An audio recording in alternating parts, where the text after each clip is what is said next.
परिचय। अंकिता, हम कोशिका सिद्धांत, कोशिका की संरचना और कार्यात्मक क्षेत्रों की चर्चा पहले ही कर चुके हैं। हाँ, अब हम 2 प्रकार की कोशिकाओं, पादप कोशिकाओं और जंतु कोशिकाओं की चर्चा करेंगे। ठीक है, किंतु हम पादप और जंतु कोशिका, प्रोकैरियोटिक कोशिका की संरचना का अवलोकन तथा पादप और जंतु कोशिका अर्थात प्रोकैरियोटिक और यूकैरियोटिक कोशिका के बीच के अंतर की भी चर्चा करेंगे। तो आओ शुरू करें।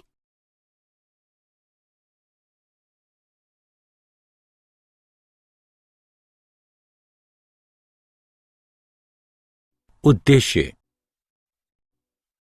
इस पाठ के अंत में आप निम्न करने में सक्षम हो जाएंगे: कोशिका के प्रकार की पहचान करना, पादप कोशिका और जंतु कोशिका के लक्षणों को जानना, पादप और जंतु कोशिका के बीच अंतर समझना, प्रोकैरियोटिक कोशिका के लक्षण जानना, प्रोकैरियोटिक कोशिका के कोशिका आवरण को समझना, प्रोकैरियोटिक कोशिका के राइबोसोम और अंतर्विष्ट पिंडों के लक्षण जानना और प्रोकैरियोटिक तथा यूकैरियोटिक कोशिकाओं के बीच अंतर समझना।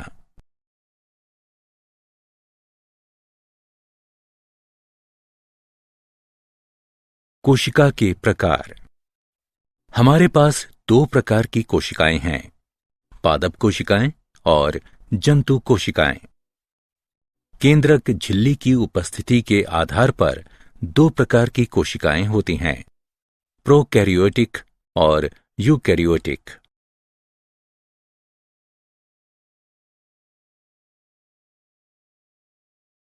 पादप कोशिका के लक्षण। पादप कोशिका के सभी सजीव पदार्थ जीव द्रव्य कहलाते हैं। कोशिका एक कोशिका झिल्ली या जीव द्रव्य झिल्ली से घिरी होती है। पादप कोशिकाओं में जीव द्रव्य झिल्ली से घिरी कोशिका भित्ति होती है। कोशिका भित्ति सेल्यूलोज की बनी और दृढ़ होती है, इसलिए यह पादप कोशिका को सहारा प्रदान करती है। केंद्रक कोशिका का नियंत्रण केंद्र है, जो कोशिका द्रव्य द्वारा घिरा होता है। रसधानी पादप कोशिका के लिए एक संग्रहण क्षेत्र है, जिसमें शर्करा, लवण और वणकों का बना कोशिका रस होता है। पादप कोशिका में क्लोरोप्लास्ट भी पाया जाता है, जिसमें क्लोरोफिल होता है। ये वो स्थान है जहां कोशिका के भीतर प्रकाश संश्लेषण होता है।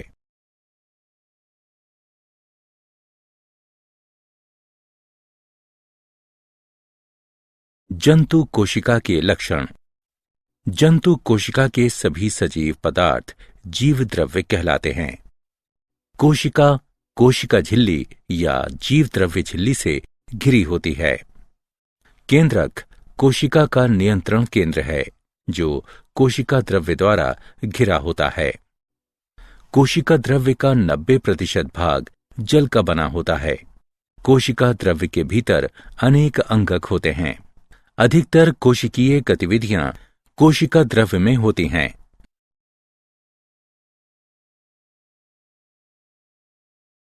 पादप और जंतु कोशिकाओं के बीच अंतर। पादप कोशिकाओं में जीव द्रव्य झिल्ली के बाहर कोशिका भित्ति होती है, जबकि जंतु कोशिका में कोशिका भित्ति अनुपस्थित होती है। पादप कोशिकाओं में कोशिका का आकार नियत होता है, जबकि जंतु कोशिकाओं में कोशिका भित्ति की अनुपस्थिति के कारण कोशिका का आकार नियत नहीं होता है। पादप कोशिका में जीव द्रव्य परिधीय होता है, जबकि जंतु कोशिका में ये पूरी कोशिका में भरा होता है। पादप कोशिकाओं में केंद्रक परिधीय जीव द्रव्य में स्थित होता है और अंडाकार होता है, जबकि जंतु कोशिका में केंद्रक मध्य में स्थित होता है और गोलाकार होता है।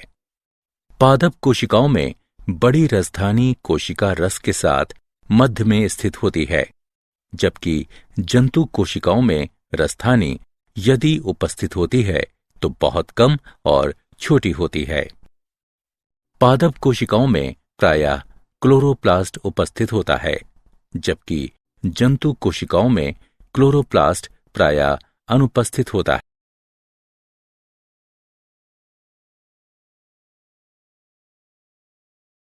प्रोकैरियोटिक कोशिकाओं के लक्षण। प्रोकैरियोटिक कोशिकाएं आते हैं जीवाणु और नीले हरे शैवाल साइनोबैक्टीरिया में इस प्रकार की कोशिकाएं पाई जाती हैं। ऐसी कोशिकाओं में पूरी तरह से विकसित कोशिकांग नहीं पाए जाते हैं। प्रोकैरियोटिक कोशिकाओं में केंद्रक पर केंद्रक झिल्ली नहीं होती है, जिसके कारण प्रायः केंद्रक में उपस्थित पदार्थ कोशिका के केंद्रीय भाग में विसरित होकर कोशिका द्रव्य के सीधे संपर्क में आ जाते हैं।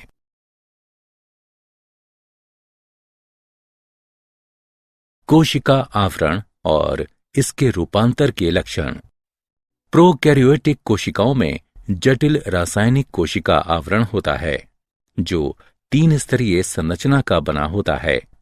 सबसे बाहरी परत ग्लाइकोकैलिक्स, मध्य परत कोशिका भित्ति और सबसे भीतरी परत जीवद्रव्य झिल्ली है। ग्लाइकोकैलिक्स या तो ढीली आच्छद रूप में होती है, जो अवमपक परत कहलाती है, या मोटी और कठोर परत के रूप में होती है, जो संपुटिका कहलाती है। कोशिका भित्ति कोशिका को मजबूत संरचनात्मक सहारा प्रदान करती है, जो कोशिका को फटने या निपातित होने से बचाती है। ये कोशिका को आकार भी प्रदान करती है। जीवद्रव्य झिल्ली यूकैरियोट के जैसे ही अर्धपारगम्य होती है। हैंस क्रिस्टियन ग्राम द्वारा खोजी गई ग्राम अभिरंजन विधि के अनुसार जीवाणुओं को 2 प्रकार में विभाजित किया जा सकता है। ग्राम धनात्मक जीवाणुओं में कोशिका आवरण की पेप्टिडोग्लाइकेंस क्रिस्टल बैंगनी अभिरंजित होती है। ग्राम ऋणात्मक जीवाणुओं में कोशिका आवरण की पेप्टिडोग्लाइकेंस क्रिस्टल बैंगनी अभिरंजित नहीं होती है।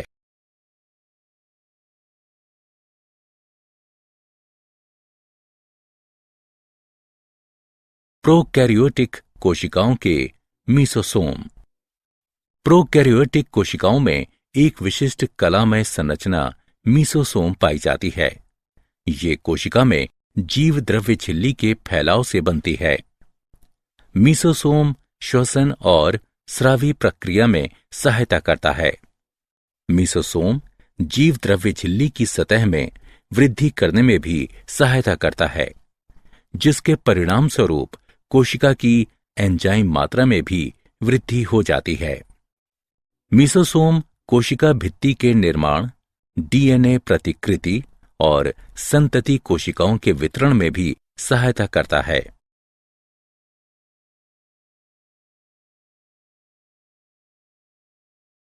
प्रोकैरियोटिक कोशिकाओं के राइबोसोम के लक्षण।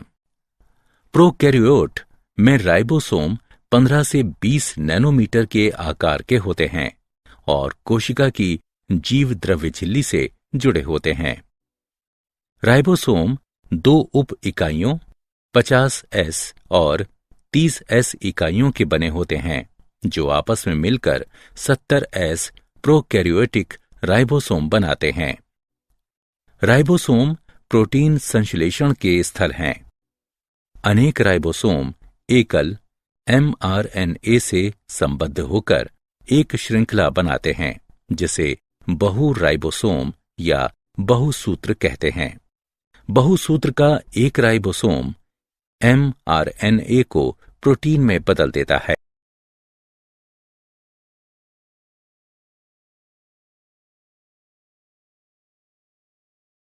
प्रोकैरियोटिक कोशिकाओं में गमन।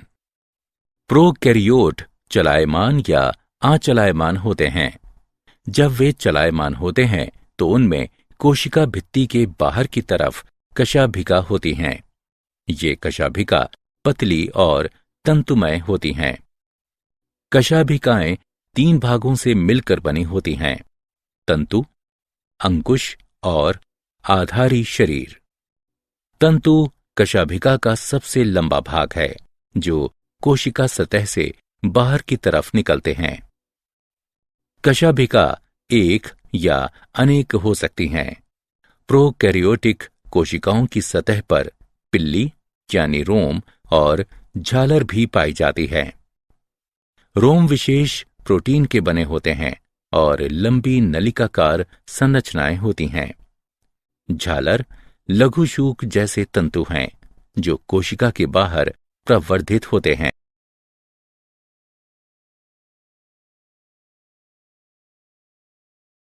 प्रोकैरियोटिक कोशिकाओं के अंतर्विष्ट पिंडों के लक्षण।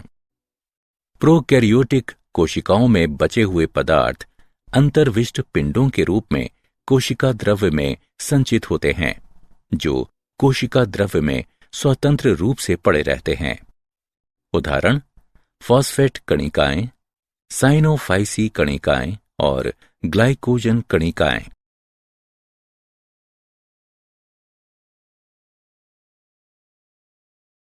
प्रोकैरियोटिक और यूकैरियोटिक कोशिकाओं के बीच अंतर। प्रोकैरियोटिक कोशिकाएं 5 माइक्रोमीटर से छोटी होती हैं, जबकि यूकैरियोटिक कोशिकाएं 10 माइक्रोमीटर से बड़ी होती हैं।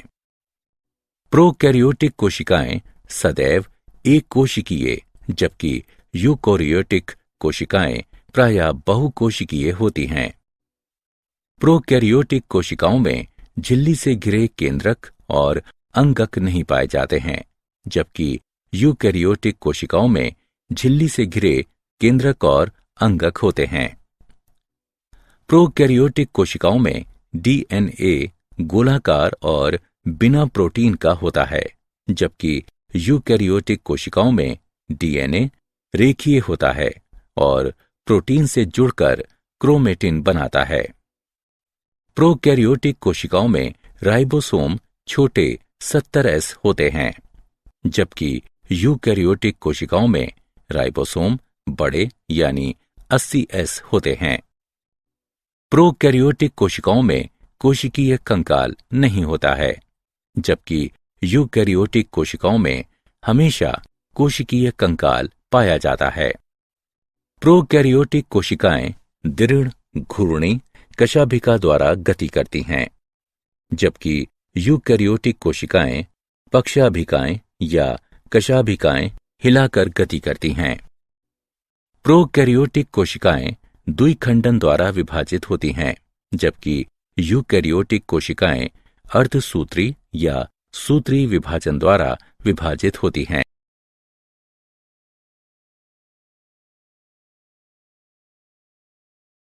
क्या आप जानते हैं केंद्रकाभ जीनोफोर भी कहलाता है। जब प्लाज्मिड जीवाणु के केंद्रकाभ के साथ जुड़ते हैं तो ये एपिसोम कहलाते हैं। माइकोप्लाज्मा में कोशिका भित्ति अनुपस्थित होती है।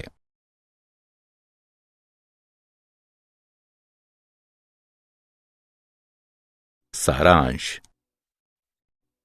आइए हमने जो कुछ सीखा है उसे संक्षेप में दोहराएं। कोशिकाएं 2 प्रकार की होती हैं, पादप कोशिका और जंतु कोशिका। पादप कोशिकाओं में कोशिका कला के बाहर कोशिका भित्ति होती है। झिल्ली से घिरे केंद्रक और कोशिकांगों की उपस्थिति या अनुपस्थिति के आधार पर कोशिकाओं और इस कारण जीवों को यूकैरियोटिक या प्रोकैरियोटिक कहा जा सकता है। एक प्रारूपिक यूकैरियोटिक कोशिका कोशिका झिल्ली, केंद्रक और कोशिका द्रव्य की बनी होती है। जीवाणु पृथ्वी पर प्रत्येक वास स्थलों पर सर्वव्यापी हैं। प्रोकैरियोटिक कोशिकाएं प्रायः 1 से 10 माइक्रोमीटर के बीच होती हैं।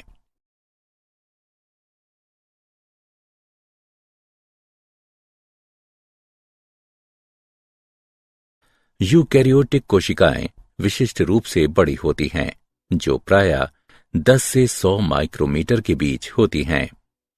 प्रोकैरियोटिक कोशिकाएं आते हैं। ऐसी कोशिकाओं में पूरी तरह से विकसित कोशिकांग नहीं होते हैं, प्रोकैरियोटिक कोशिकाओं में केंद्रक पर केंद्रक झिल्ली नहीं होती है, जिसके कारण प्रायः केंद्रक में उपस्थित पदार्थ कोशिका के केंद्रीय भाग में विसरित होकर कोशिका द्रव्य के सीधे संपर्क में आ जाते हैं। जीवाणु और नीले हरे शैवाल यानी साइनोबैक्टीरिया में इस प्रकार की कोशिकाएं पाई जाती हैं।